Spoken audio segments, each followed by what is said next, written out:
เปิดใจนี่พร้อมที่จะสละโสดเลยบ่หรือว่าต้องเบิ่งกันไปลมกันไปก่อนก็คันเว้าแบบเบิ่งกันไปนี่แหละค่ะเฮาปุบปับกะมันบ่เข้าใจกันกะบ่ได้กันคือเก่าสบายดีสวัสดีพ่อแม่พี่น้อง FC ที่ฮักแพงเบิดสุขุสุคนเบิดสมองสุบอนเด้อพบเพาะกับช่อง YouTube บ่าวลาวพาเพลินคือเก่าคือเดิมเพิ่มเติมก็คือมื้อนี้ก็พาพี่พาน้องเฮามาหาผู้สาวโสดอีกเทื่อนึงพี่น้องเอ้ยเนาะมาเปิดใจผู้สาวโสดเด้อเนาะเป็นสาวโสดหน้าใหม่พี่น้องเอ้ยเนาะ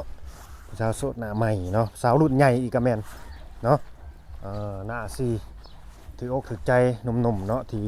กำลังมองหาสาวลาวเนาะอยากสร้างครอบสร้างครัวกับเขาแบบนี้นะเนาะก็สิแนะนำให้สาวโสดคนนี้ว่าซั่นซะเป็นผู้จบผู้งามเป็นผู้ใหญ่มีกุลสตรีเพียบพร้อมเนาะห้วยอย่าเข้ารักษาเลยได้พี่น้องเลยเนาะอายุเพิ่นก็สิประมาณนั้นบ่จักเนาะจังได๋ก็ฝากกดไลค์กดแชร์เป็นกำลังใจให้เด้อเนาะโอเคพี่น้องเอ้ยบ่ไรอย่าห่างตอนนี้ก็พอมาถึงเพื่อนผู้สาวโสดไปทีเรียบร้อยสิมากินหมักยมก่อนหมักยมหวานว่าซั่นเนาะเอานี่แหละพี่น้องเอ้ยเนาะที่เฮาเว้าว่าผู้สาวโสดรุ่นใหญ่ใหญ่ขนาดเลยเนาะ เอาสบายดีก่อนนี่ สบายดี สบัดผู้จบผู้งามแทบบาทนี่เป็นสาวโสดสบอเจ้านะ โดยบ่เคยมีครอบครัวบ่บ่เคยอืมโทษเด้อปัจจุบันนี่อายุจักปีแหละ ปัจจุบันนี่ว่า29โดยโอ้วดยามใดเจ้าสิมีสบาทนี่จักเลยก็หาอยู่นี่น่ะสิเอายามใดบาทนี่อ่าเดี๋ยวสิเลือกบ่ได้ใดเนาะ แม่นรุ่นเฮานี่สิเลือกบ่ได้ได้อายุก็หลายแล้วหั่นนะฉะนั้นรุ่นน้องก็สิขึ้นมาแบบก็สิขึ้นมาแซงหั่นนะบ่แม่นหยังดอก โดยอันนี้ FC ผู้ที่เข้ามาติดตามเฮาก็สิบ่ฮู้จักชื่อเสียงเรียงนามของเพิ่นเนาะสำหรับผู้สาวโสดคนนี้สาวเสื้อดำนี่แหละชื่อว่าจังไดเจ้าน่ะชื่อสุขสวรรค์สุขสวรรค์โดยปาดเด้อคันผู้ใดได้ไปเป็นสุเป็นแฟนนี่คือสิมีแต่ความสุขเนาะแม่ สิพาขึ้นสวรรค์อย่างนี้ ย่าแต่บ่ได้ คือสิมีแต่ความสุขความสบายแล้วว่าสื่อก็สื่อมวลไปแห้งและสุขสวรรค์แม่นปัจจุบันนี่หาเงินหาคำในได้สาวสุขสวรรค์ก็ ผู้มื้อนะผู้สาวโสดนะ กับหาเงินแบบค้าขายนี่แหละได้ว่ามีคนเลี้ยงบ่มีบ่ยัง ยังบ่มีเนาะ โดย แต่ว่ามีแบบเสียพวกเฮียเขาในนี่เลี้ยงนั่นนี่นะบ่มีติ บ่มีอยากมีบ่แบบน่ะ ก็อยากมีอยู่ อยากมีเนาะอันนี้มันก็แล้วแต่วาสนาเฮาได้ แม่นก็บ่ได้ว่า โดยไผก็อยากมีคือกัน โดย คือบ่าวลาวนี่ก็อยากมีคือกันพี่น้องก็อยากมีคนเลี้ยง อยากมีมาดามเลี้ยงไปแบบนี้นะ เฒ่าเด้ แม่นๆ มื้อนี้สิเปิดใจเนาะสาวสุขสวรรค์ โดย เปิดใจนี่พร้อมที่จะสละโสดเลยบ่หรือว่าต้องเบิ่งกันไปลมกันไปก่อน ก็คันเว้าแบบเบิ่งกันไปนี่แหละค่ะเฮาปุบปับกะมันบ่เข้าใจกันกะบ่ได้กันคือเก่า บ่คนเฮาถ้าเกิดว่ารู้จักกันแล้วเว้าถึกกันแล้วแบบว่าบ่ค่อยบ่เบิ่งกันนะคือแบบเราคบกันไปก่อนบ่ศึกษากันไปก่อนนั่นนี่ก็พอมาฮู้นิสัยใจคอกันทีหลังมันก็ได้เลิกได้ลากันคือเก่า แม่น แบบเฮาหับกันบ่ได้หั่นนะ แม่น แบบว่าใจฮ้อนนี่ก็เพิ่นว่าใจฮ้อน แม่นเลย เพราะว่าช่วงใหม่ๆนะยังมันก็ดีเบิดอยู่แล้ว แม่น เนาะ โดย เพราะว่าไผคือกัน แรกๆเนาะ โดย ยังก็ดีมาก ก็คืออยากให้แบบว่าศึกษาเบิ่งกันไปเรื่อยๆนี่นะ แม่น ถ้าเบิ่งโดนหลายมันก็บ่ดีได้สาวสุขสวรรค์ โดย มันสิเป็นการเบื่อกันอิ่มกันก่อน แม่นลมกันดนกะเบื่อกันเด้ แม่น เลิกกัน แม่นมันสิเป็นจังซั่นและผู้บ่าวนี่เจะอยากคุยรุ่นราวคราวเดียวกันบ่หรือว่าอายุหลายกว่าเป็นรุ่นอ้ายบ่หรือจังใด แม่นกะรุ่นอ้ายกว่าเฮา อืม เพราะว่าเฮาก็ อายุปานนี้คันรุ่นน้องก็เขาคือสิบ่เข้าใจเฮานะโดยถามความมันรู้สึกส่วนตัวเนาะ โดย อันนี้คือถามจากใจเลยล่ะ ก็เคยคิดอยู่บ่แบบว่า มักผู้บ่าวรุ่นน้องในนี่สาวสุข ก็เคย เคยเนาะ โดย รุ่นอ้ายเนี่ยเคยคิดอยู่บ่ เคย เคยคือกันเนาะ โดย เออก็เราว่าเป็นแต่เพลงก็ซื่อๆบ่แม่นเนาะ บ่ ชีวิตจริงก็มีแบบนั้น จ เนาะ ริงๆก็มี อืมมันหักก็คือสิสมหวังยากเนาะ โดย แบบเฮาสิมักรุ่นน้องนี่นะ แม่น คือสมมุติผู้หญิงนี่ครับบันมักผู้บ่าวรุ่นน้องนี่สิเป็นผู้ชายบันมักผู้สาวรุ่นน้องนี่มันก็จักสมหวังยากเฮ็ดใดเนาะ แม่นเลย เอ่อนอกจากเฮานี่สิมีดีกว่าเขาเนี่ยจังน้อยหั่นนะ แม่น ก็จังสิหันมาแลมา แม่น คบกับเฮานี่นะ ถ้าเฮาบ่มีดีเขาก็บ่เบิ่งเฮาหรอก แม่นอันนี้ก็เป็นกำลังใจให้เด้อพี่น้องเด้อสำหรับคนที่ว่ามักผู้บ่าวรุ่นน้องหรือว่ามักผู้สาวรุ่นน้อง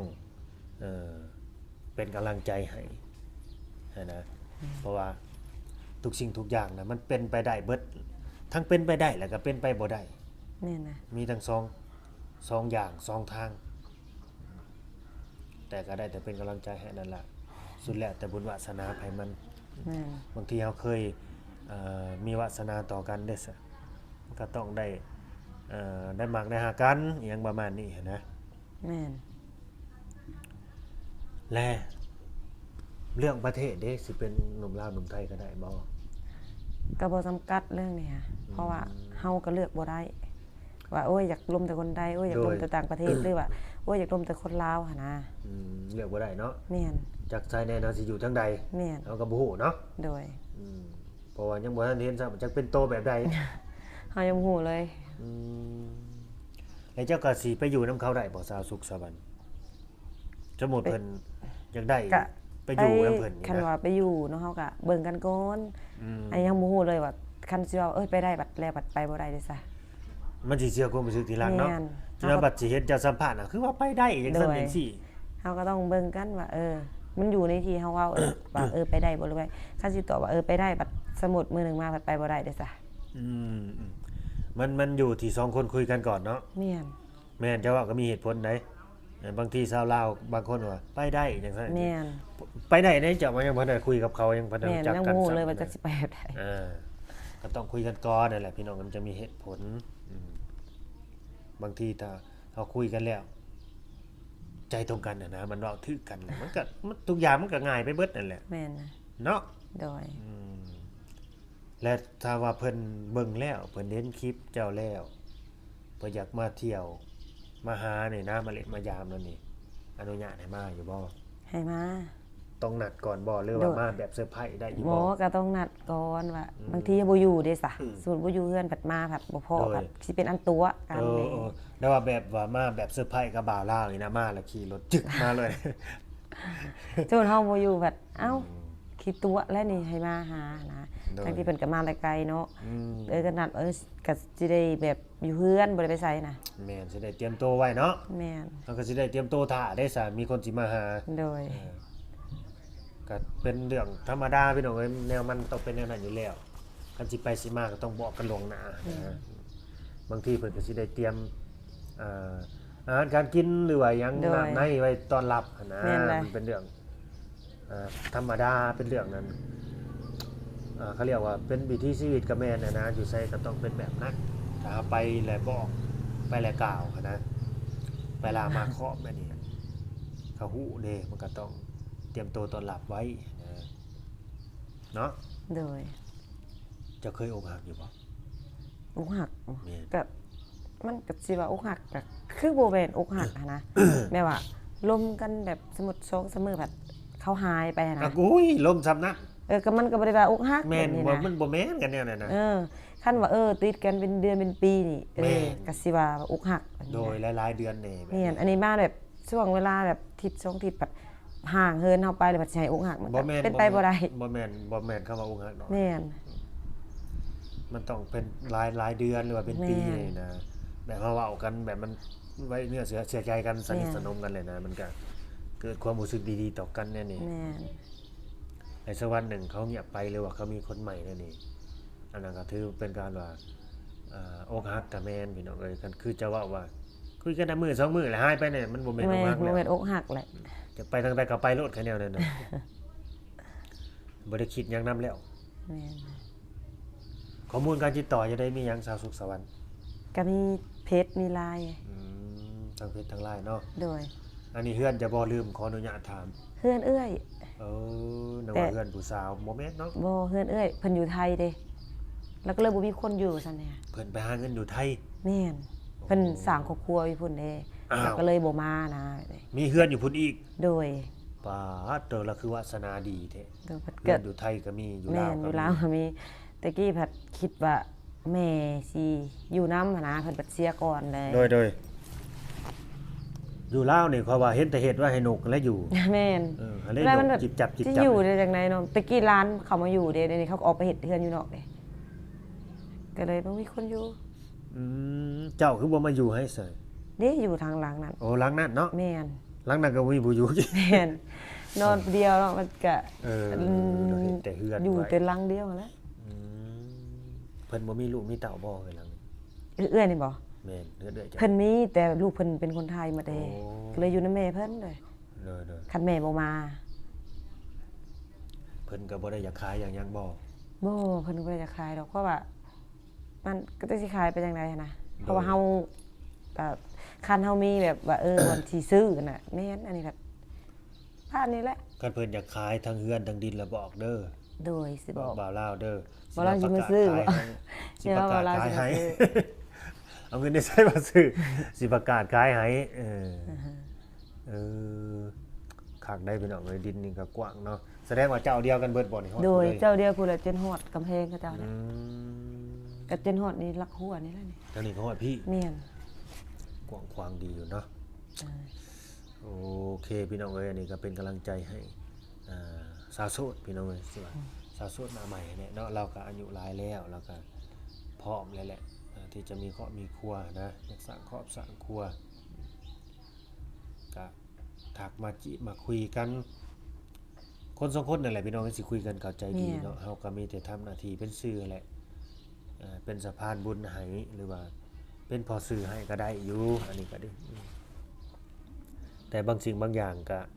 สิไปกินยาแทนคนไข้มันก็บ่ได้พี่น้องเอ้ยอันนี้ต้องสองคนคุยกันเองแม่นบ่สาวสุขสวรรค์ โดย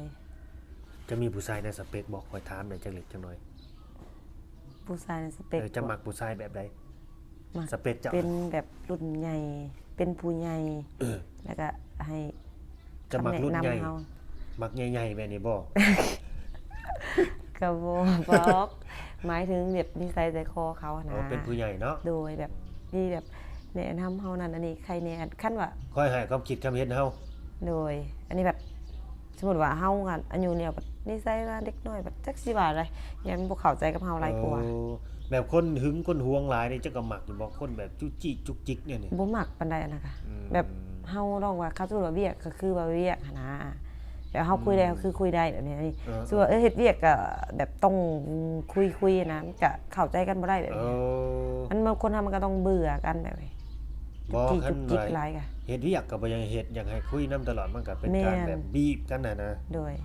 บ่ให้เวลาส่วนตัวเลย โดย บ่มีไผมักดอกแบบนั้นน่ะ โดย กันบ่ให้เวลาส่วนตัวหั่นนะ แม่น นอกจากว่าคนสองคนนี่เขาสิแบบใจตรงกันน่ะนะ โดย เข้าใจกันแหละสิเฮ็ดหยังก็ตามแต่คือแบบฟรีสไตล์หั่นนะคือขอยให้เจ้าหามหูได้ให้เจ้าเห็นได้ขอยบริสุทธิ์ใจเด้แบบบ่มีหยังปิดบังกัน แม่น เคยอยู่บ่แบบนี้ ก็ยังบ่เคยล้มนี่แหละเนี่ย บ่ จังอยากหาเนี่ย แต่ว่าเคยแบบตอนนี้คอยอยู่หันอยู่นี่เด้อก็ส่งวิดีโอให้เบิ่ง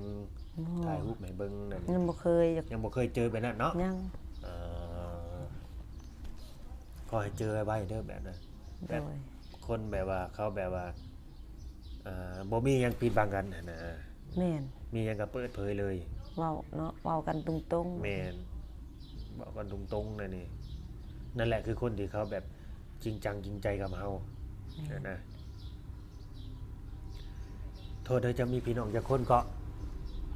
พี่น้องมี4 4 คน โดย แต่ว่าสาระโสดเบิดแหละแม่นบ่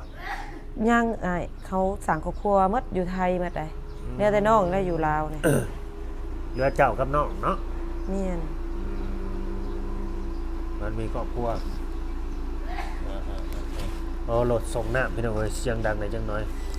โอเคเฮาก็บ่มีหยังหลายเลยก็สิได้จบคลิปสำนี้เลยเนาะเพราะว่าถามไปเบิดเลยเด้จะได้ก็ขอให้สมหวังสมหวังเด้อ โด ขอย ได้เจอคนที่ดีแล้วก็จริงจังจริงใจ ที่จะมาเป็นผู้นำจะได้หั่นแหละ โด เนาะ ยโดย ตามเลยแหละพี่น้องเอ้ยอยู่ดีมีแฮงกับแฟนแบ่งปันกันคือเก่าเด้อเอาสบายดีสสุขสบาย ส ดี บายดี โดยสบายดี